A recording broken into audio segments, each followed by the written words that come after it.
Commissioner Ranganath ప్రస్తుతం హైదరాబాద్ కేంద్రంగా నడుస్తున్న హాట్ టాపిక్ ఏదైనా ఉందంటే అది హైడ్రా కూల్చివేతేనని ప్రత్యేకంగా చెప్పక్కర్లేదు.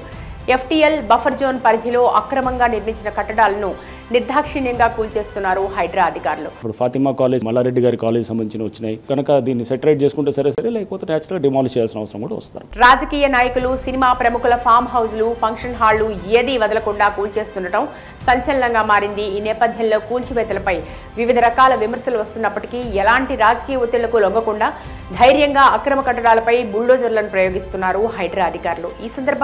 ఈ సందర్భంగా పలువురు కబ్జాదారుల గుండెల్లో రైళ్లు పరిగెడుతుండగా మరోవైపు చెరువుల సమీపంలో తెలిసి తెలియక భూమి కొనుగోలు చేసి ఇళ్లు నిర్మించుకుని నివసిస్తున్న పేద మధ్యతరగతి కుటుంబాల వారు ఆందోళన చెందుతున్నారు. ఈ క్రమంలో కూల్చివేతల సందర్భంగా ఎదురవుతున్న అడ్డంకులు, భవిష్యత్తులో తీసుకోబోతున్న చర్యలు, ప్రజలకు హైడ్రా ఇచ్చే సూచనలపై హైడ్రా కమిషనర్ రంగనాథ్ మీడియా వారితో మాట్లాడుతూ ఆసక్తికర విషయాలు పంచుకున్నారు. ఆయన హైడ్రా పనితీరు, లక్ష్యాలపై వివరిస్తూ నీటి వనరుల సంరక్షణకు 3 అంచెల కార్యాచరణ అమలు చేస్తున్నామని తెలిపారు. ఇట్లాంటి వాటర్ బాడీస్లో అసలు నోటీసులే లేకుండా కూడా డిమాలిష్ చేయొచ్చని పలు సుప్రీంకోర్టు జడ్జిమెంట్స్ కూడా ఉన్నాయి. మొదటి దశలో పూర్తి స్థాయి నీటి మట్టం, బఫర్ జోన్లలో కొత్త నిర్మాణాలు అడ్డుకోవడం, కబ్జాదారుల విషయంలో కఠినంగా వ్యవహరించడం ఉంటాయి. రెండో దశలో ఇప్పటికే కట్టిన నివాసాలు, ఇతర నిర్మాణాల అనుమతులు రద్దు చేయడంతో పాటు వాటికి అనుమతించిన అధికారులపై చర్యలు ఉంటాయన్నారు. అయితే మొదటగా ఎఫ్టీఎల్ పరిధిపై దృష్టి పెట్టాం. అంటే ప్రతి చెరువుకు నీరు నిల్వ ఉండే ప్రాంతం లేదా నీరు విస్తరించే ప్రాంతంపై దృష్టి పెడుతూ చెరువు పరిధిని బట్టి కొన్ని మీటర్ల బఫర్ జోన్ ఉంటుందని పేర్కొన్నారు. ప్రస్తుతం ఎఫ్టీఎల్లో ఎలాంటి అనుమతులు లేకుండా అక్రమంగా నిర్మాణాలు చేపడుతున్న వారిపై చర్యలు తీసుకుంటున్నాం.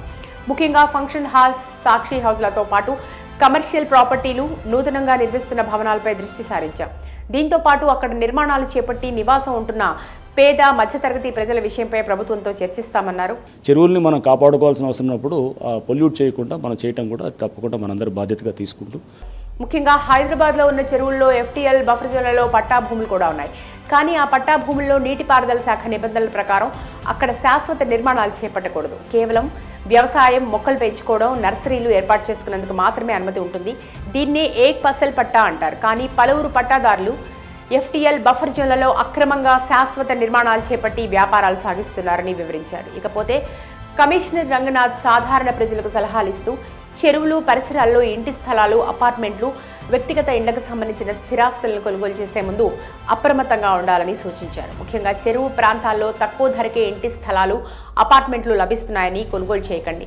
చెరువుకి 30 మీటర్ల దూరంలో బఫర్ జోన్ పరిధిలో మీరు కొనుగోలు చేసే స్థలం కానీ, ఇల్లు కానీ ఉందా లేదా చూసుకోవాలని సూచించారు.